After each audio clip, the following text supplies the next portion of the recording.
Hello and welcome to the rookie season. This is the start of a new vlog series documenting my first season as a professional, how I'm structuring it, how I'm thinking about it and how I'm executing it.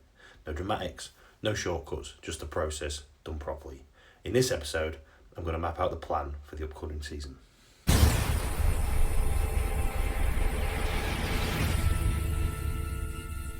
Training is built around 5 training days per week and 2 rest days. This is made up of 3 double training days and 2 single training days. The goal here is frequency and quality without letting fatigue get out of control. And this is what the weekly split looks like. So Monday is chest and shoulders, Tuesday is back and rear delts in the morning, arms in the evening, Wednesday is legs, Thursday is rest day. Friday is chest and shoulders in the morning, back and rear delts in the evening, Saturday is legs in the morning, arms in the evening, and Sunday is a rest day. This gives me repeat exposure to key muscle groups while still allowing enough space to recover properly and actually grow. And for the most part, no sets will be taken to failure.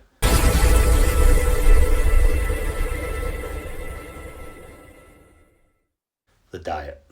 This has essentially been my food for the last month or so, and it's my starting point going into the off-season. Nothing here is fixed forever, and adjustments will be made as the off-season unfolds by check-ins with Christian. So, single training day, the food structure.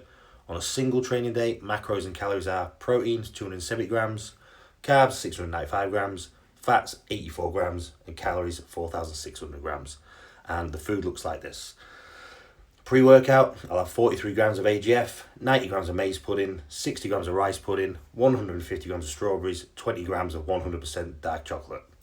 About 20 to 30 minutes before training, I have Hydromax, Hydroperform, Intra Ammo, and Creamax. During training, I have Hydro EAA, Hydromax, and 20 grams of cyclodextrin, and immediately after training, I have a serving of Unrivaled Rapid Recovery. My post-workout meal is 150 grams of chicken breasts, 125 grams of sushi rice, 150 grams of banana, 30 grams of honey, some vegetables and sauerkraut. Meal 3, 43 grams of AGF, 100 grams of ready brec, 100 grams of strawberries, 15 grams of cashew butter, 15 grams of 100% dark chocolate, and 6 caramel Snacker Jacks.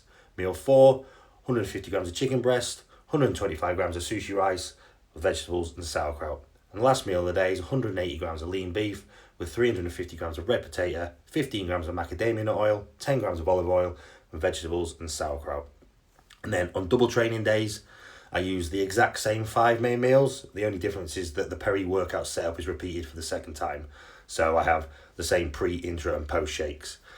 Keeps recovery and performance consistent without overcomplicating digestion or timing or messing around with other foods. And the macros and calories on that day is protein at 295 grams, carbs at 790, fats 85, and calories at 5,130. On rest day, same foods, just smaller meals. So the macros and calories are protein at 250, carbs at 600, fat 84, and calories 4,207.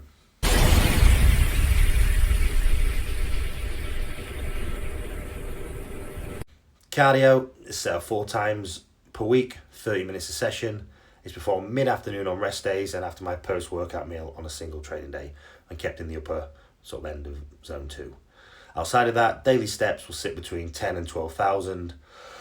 Cardio here is not about fat loss, it's just about cardiovascular health, recovery. Zone 2 improves work capacity without interfering with leg recovery or muscle growth. And then steps stay high because movement's great, movement matters, but the stress stays low.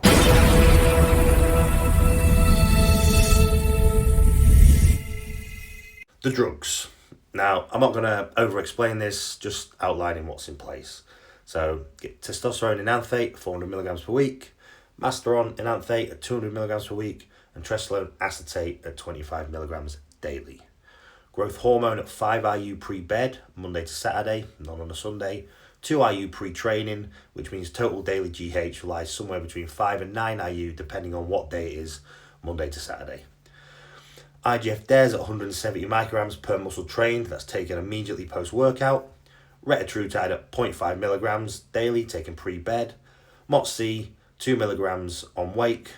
DSIP at 250 micrograms pre-bed. Methylene blue at 40 milligrams on wake. 5-amino 1MQ at 1,000 milligrams on wake. SLU PP332 at 1 milligram on wake. Aromacin at 12.5 milligrams every other day. And T4 at 50 micrograms.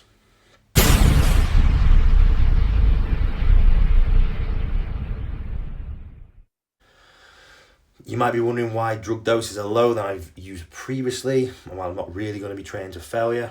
So over the last few weeks, I've gone through all of my blood work from the last nearly a decade and made some pretty significant findings. I've been chronically depleted in ferritin and highly stressed for a long time. Despite that, I still managed to make good progress, but I want to get better. So now the goal is to create a much less stressed internal environment where progress should actually accelerate from here. My CK levels have been mostly between 3 and 5,000 for the last 5 years, meaning my muscles have effectively been in a constant state of damage, disrepair, creating negative feedback loops across hormones, health, and ultimately recovery's paid the price. The biggest mistake I've made in the past is trying to brute force growth. So this setup supports recovery, training quality, appetite, and sleep. This off-season will be won by showing up recovered, training with intent, eating consistently, and adjusting patiently.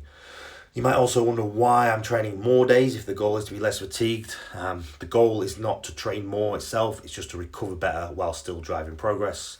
I'm not trying to annihilate a muscle once per week and then limp through recovery, which is what I've effectively been doing for years. Even though I've got good results, but now I'm aiming for repeat high quality exposure, and this split allows me to keep sessions shorter, more focused, and push effort without constantly redlining fatigue. The double days are not about ego, they just let me separate work so each session has intent. It's not rushed, excessive volume with too many points of failure. And this is why the plan looks like it does. Nothing here is accidental, nothing here is extreme. This is how I plan to build this off-season, just slowly, deliberately, sustainably. This off-season isn't about doing anything extreme, just stacking weeks of good decisions, letting progress compound and adjusting based on feedback. That'll be body weight, training, recovery, and blood work. Everything here will evolve as the season unfolds. So this is the rookie season. This is my starting point.